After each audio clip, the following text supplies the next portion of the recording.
Hello and welcome to CoreTV News in the Hour. I am Omotayo Alo. President Muhammad Buhari says Nigeria will abide by the rule of the International Court of Justice on the Bakassi Peninsula. This was contained in a press release issued on Yaoundé, the Cameroonian capital, by the President's Special Advisor on Media and Publicity, Femi Adesina. The President Buhari was quoted as speaking at an interactive session with Nigerians living in Cameroon during his two-day working and friendly visit to the country. The President added that his administration will ensure the faithful implementation of the Green Tree Agreement, which regulates the ceding of Bakassi to Cameroon. President Buhari, who is on his maiden visit to the country after his inauguration on May 29, said his administration is yet to articulate a foreign policy for Nigeria beyond what was captured in the All Progressives Congress Party's manifesto. The president urged Nigerians in diaspora to be law-abiding in their host countries and told representatives of the over 4 million Nigerians living in Cameroon to continue to live in peace and harmony with Cameroonians. President Buhari will depart Cameroon for Abuja on Thursday after addressing a joint press conference in Yaoundé with his host, President Paul Biya. The leadership crisis rocking the People's Democratic Party in Ekiti State is still festering, with elders and chairmen of the party in the 16 local government areas of the state urging members to disregard the Olatunde-led executives in the press conference held under tight security at the party's headquarters in Ado-Ekiti. Rashid has more in this report. For some time now, the PDP in Ekiti State has lurched from one crisis to the other, but of major interest is the leadership crisis within the party, which has given rise to the emergence of two separate chairmen, Idowu Faleye and Tunde Olatunde. While the Olatunde-led faction draws legitimacy from the occupation of the party secretariat, the Faleye-led faction, in an apparent comeback, stormed the party secretariat to have the meeting of the party's elders amidst tight security. The elders and chairmen of the party from the 16 local government areas have come out to declare their support for the Idowu Faleye-led faction. They were led by an ex-state chairman of the party, Bola Oduojo. The meeting hereby resolved that the only ESCO known to them and to the numerous members of PDP in Ekiti State is the Idowu Faleye-led ESCO, and that the Olatunde-led ESCO is illegal. They added that the party will do everything within its constitution to sanction the Olatunde-led faction. The meeting called on the state party chairman, Chief Idowu Faleye, to call a meeting of the SEC to take the necessary action against Olatunde, Aluko and others in the group. In a swift reaction, the Olatunde-led faction said the national headquarters of the PDP has directed status quo to be maintained pending conclusion of its investigation into the crisis. The national too is abreast of what is going on in Ekiti, and some leaders in Ekiti at a point in time, they tried a little effort in order to resolve it, but as at now, nothing has been done, and the situation remains the same. With this current upheaval, all points to the crisis still to be resolved, but time will tell who blinks first. Rashid, CoreTV News, Ado-Ekiti. Osun State workers who had been going back and forth on the industrial action over non-payment of their salaries have been recalled to the duty post. The suspension of the strike was announced by the chairman, Nigerian Labour Congress, Osun Council, Jacob Adekomi, on Wednesday after entering into a new agreement with the state government. In the memorandum of understanding jointly signed by the labour leaders and the representatives of the state are expected for payment for 2015 February salary arrears.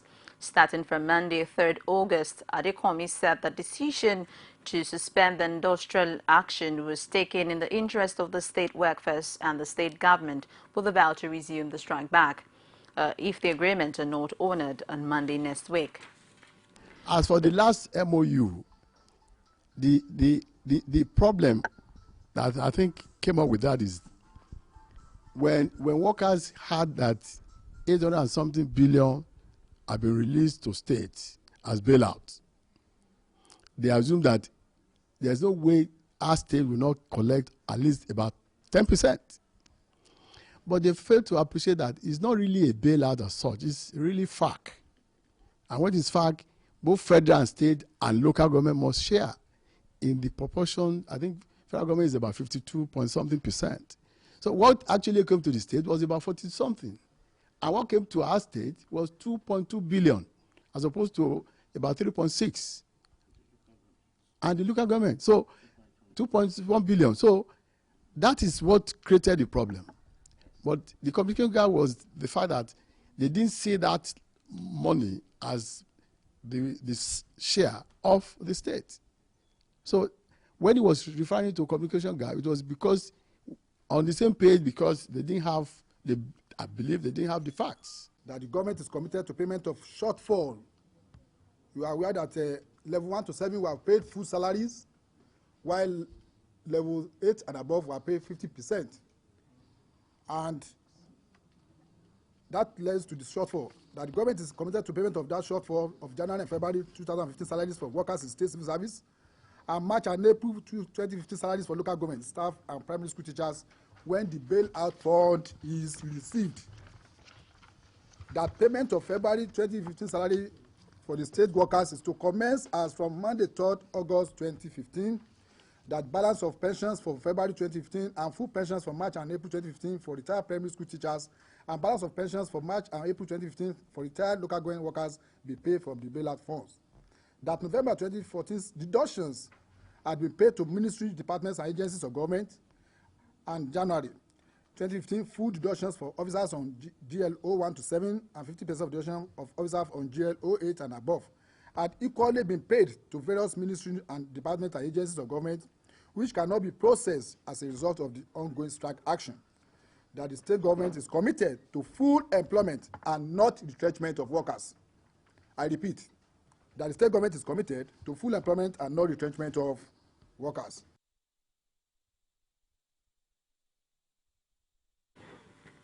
The Imo state government, in response to the strike by workers in the state, says the salary crisis beyond the state. The chief press secretary to the governor, in an interview with newsmen at the Imo State Government House, said the bailout fund from the federal government had not gotten to the state.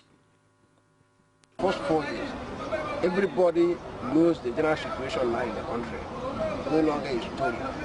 The most important thing, they met and agreed with the government that whatever month the state government is going, will be paid as soon as the bailout fund came.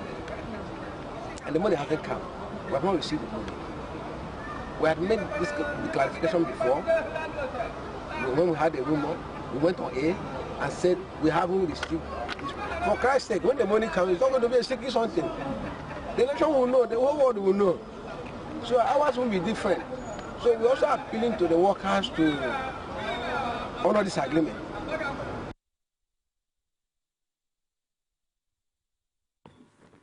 A federal high court in Abuja has refused to stop the Speaker of the House of Representatives, Yakubu, Dogara, from appointing principal officers in standing committees.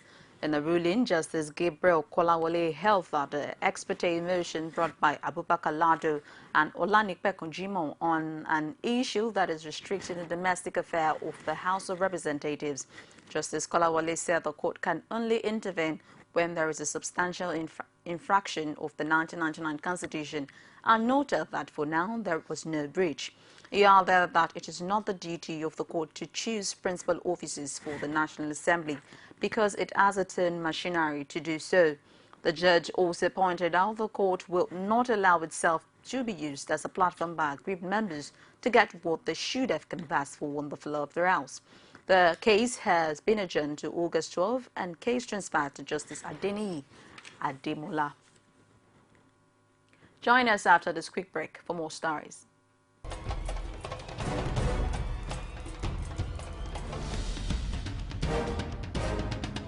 This is what the people are saying. You don't run a big economy with generator. They need to do more in terms of energy and power. Many things to do for this Nigeria about lights, water, and new TT. For Nigerians that are not gullible, we know that good laws have done nothing good for this country. Buhari won the election convincingly. Talk to her husband that you should keep promise about what you said, and because people are watching you, you know, another election is coming. Because some people will stand for Yoruba land. will be strong man. You don't die. This nation is moving forward. The best is going to take place. The people giving voice to the voiceless.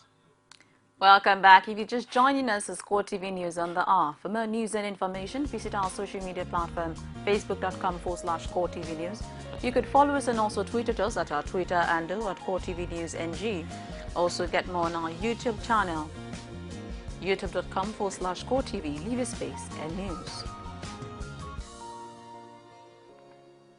With the emergence of Femi Gbajabiamila as majority leader of the House of Representatives and the vote of confidence passed in Senate President Bukola Saraki, there are insinuations the leadership tussle that has rocked the 8th National Assembly since its inauguration on June 9 might have ended. Nifemi Oguntoye spoke with a legal practitioner and a political affairs analyst on the update details in this report. Aftermath the meeting between President Muhammadu Buhari and APC members of the House of Reps, Nigerians have anticipated a more coordinated 8th National Assembly as both houses reconvene. The sitting at the upper chamber, however, did not end without some drama. The activities of these chambers on the 23rd and 24th are equally acknowledged. Therefore, can you give me a space, please? I'm not addressing you. There's no rule. You said there's no snake. Legal practitioner Bayo Ayo and political affairs analyst Bola Oba, however, believe there's a silver lining in the dark clouds on the prolonged crisis. A bridge has been crossed, a bridge that I thought a couple of weeks ago may be difficult to maneuver, and it took the literal involvement of a president who initially wanted to be distant as a result of his political naivety. It takes a lot of maturity to have gone through the last 2 months and then come back and say, okay, I've forgiven and I've forgotten. So I'll be cautiously optimistic that things are okay. The alleged forged Senate rules and the questioning of Toyin Saraki by the EFCC are issues still pending, even as a vote of confidence was passed on the Senate President Bukola Saraki and his deputy Ike Ekweremadu. Where that investigation is carried out and it's properly carried out, and people are indicted, and there's a further move to convict them, it means that it will have shown that the election of Senator Bukola Saraki stood on nothing. I am one who believes that there is profound political coloration into that thing, and unfortunately so. But you know what? Saraki got the first blood. You cannot take advantage of me and expect me to act gentlemanly to you. In Nigeria, everything has a political correlation, whichever way you look at it. She's the wife of the Senate President. And the point is this: we only ascribe political colorations to this thing. If you have offended the law, let the law take its course. With the reconvening of both houses of the National Assembly and the election of principal officers, Nigerians expect that aggrieved parties will sheath their swords and get to work. Hereby move, say aye, and those against, say nay. The ayes have it. Nifemi Oguntoye, CoreTV News, Lagos. The House of Representatives has resolved that the 4 billion naira owed the West African Examination Council by students on the government's sponsorship be paid by the affected states. The resolution follows the unanimous adoption of a motion raised by Linus Okorie representing Ohwazara Onitsha, Ivo Federal Constituency on Wednesday. In his presentation, Okorie explained that more than half of the 1.2 million candidates face a possible withholding of their results by the regional examination body. To constitute a committee, another committee, to urgently intervene in the alleged crisis and report back to the House within 1 week.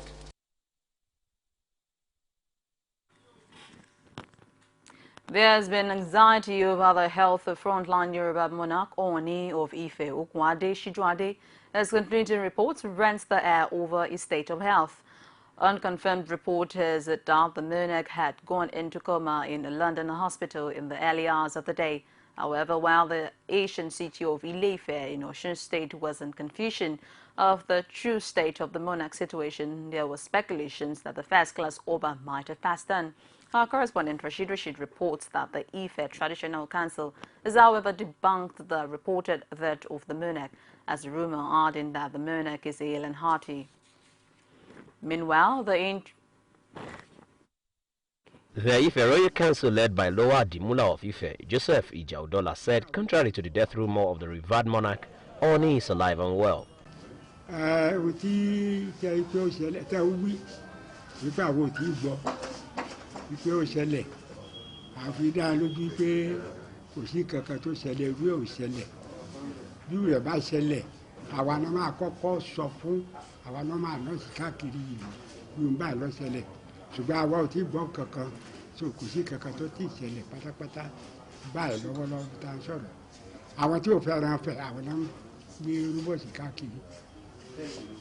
Going further, the Secretary for Traditional Council, Adetoyi Odewole, says the rumor is unfounded, though he was silent on the whereabouts of the monarch.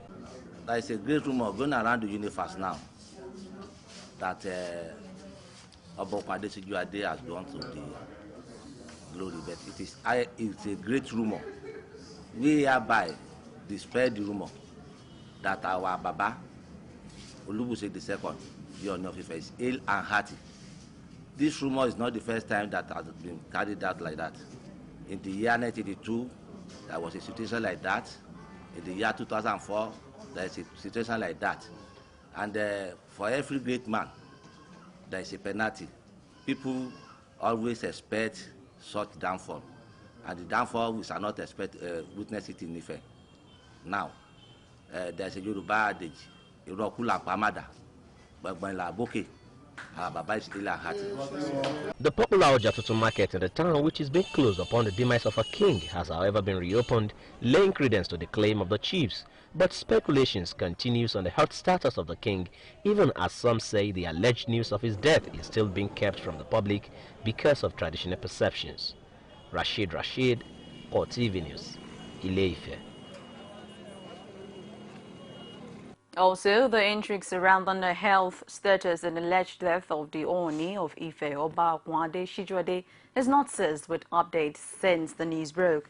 While the Ife Royal Court, consisting of the 16 high chiefs, paid a visit to the Osun State Governor, led by the Lower Adimula of Ife, Joseph Ijaudola, the chief stated that the monarch is still alive and that even if he is dead, it is the chiefs that has the right to break the news.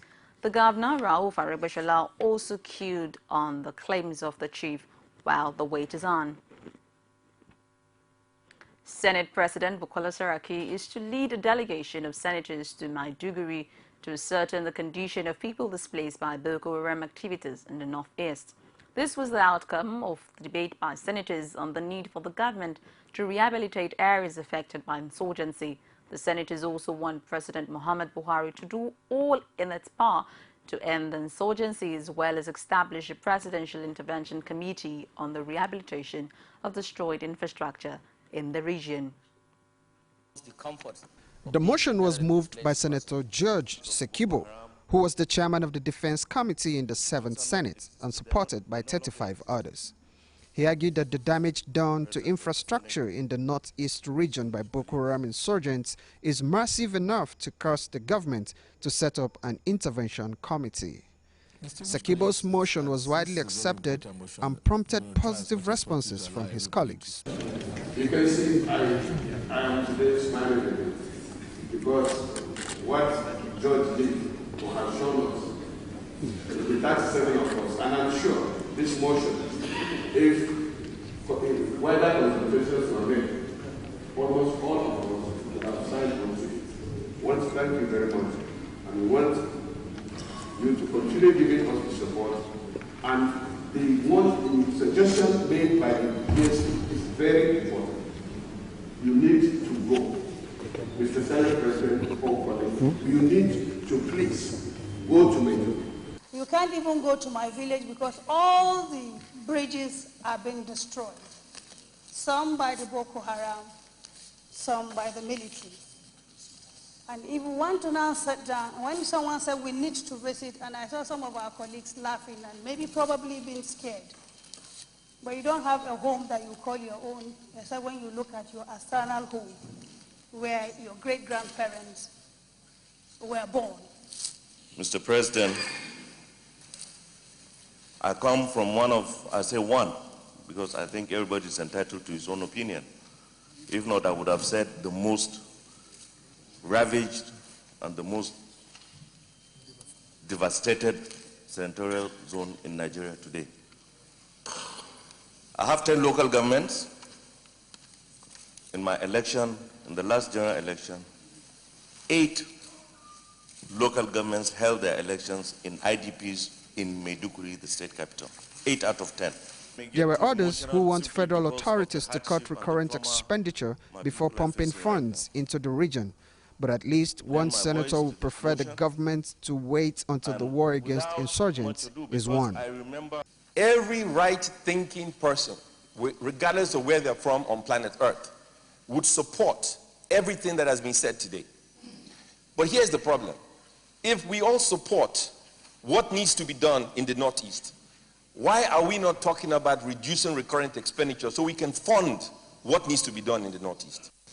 Pumping money to repair roads and bridges and schools, as long as the war continues to ravage that part of the country, we will continue to do that. And it's not possible. Rehabilitation comes in after peace is restored. At the end of the debate, the Senate unanimously urged the President to set up a Presidential Intervention Committee. Senators also want the Senate President to lead a delegation to Maiduguri to have a first-hand knowledge of the condition of people displaced by the insurgents. I support also, very importantly, the fact that we must all, though the motion says that we approve, prayer says that the delegation, a powerful delegation, but it is clear that it is the interest of all of us to have an experience, to visit and have a first-hand experience so that we can really all be committed and feel the need to find a solution. The Senate is also to mandate its committee on special duties to monitor the welfare of internally displaced persons across the country. Nigerian Air Force fighter jet has blocked what is believed to be the fuel supply route of Boko Haram along the nation's border with Cameroon. Air Force spokesman Air Commodore Dele Aluga said in a statement on Wednesday that about 4,000 drums and jerrycans of petroleum products and all the smuggled items were also seized. He said the items believed to be supplies for the insurgent were seized from smugglers in Pepe, Dashin, Awusa, Belel, Bilicha and Konko villages located along the Nigerian-Cameroon borders on Tuesday. The Air Force spokesman added that the fuel supply route of the insurgent was cut off through sustained air patrol activities along the Nigerian-Cameroon border. He also noted that the Air Force continued to identify and destroy Boko Haram camps and supplies using surveillance and combat aircraft. Nigerian scholar, a 27-year-old Nigerian, Dr. Olatunde Olalusi, has made history in Russia with a place in the Hall of Fame of the Russian National Research Medical University Moscow after graduating as one of the best students. Dr. Olalusi, who bagged a federal government scholarship award to study medicine in Russia under the Russian-Nigerian bilateral education agreement in December 2006, emerged the best graduating student with a cumulative grade point average of 5.0 out of a possible 5.0 in June 2013.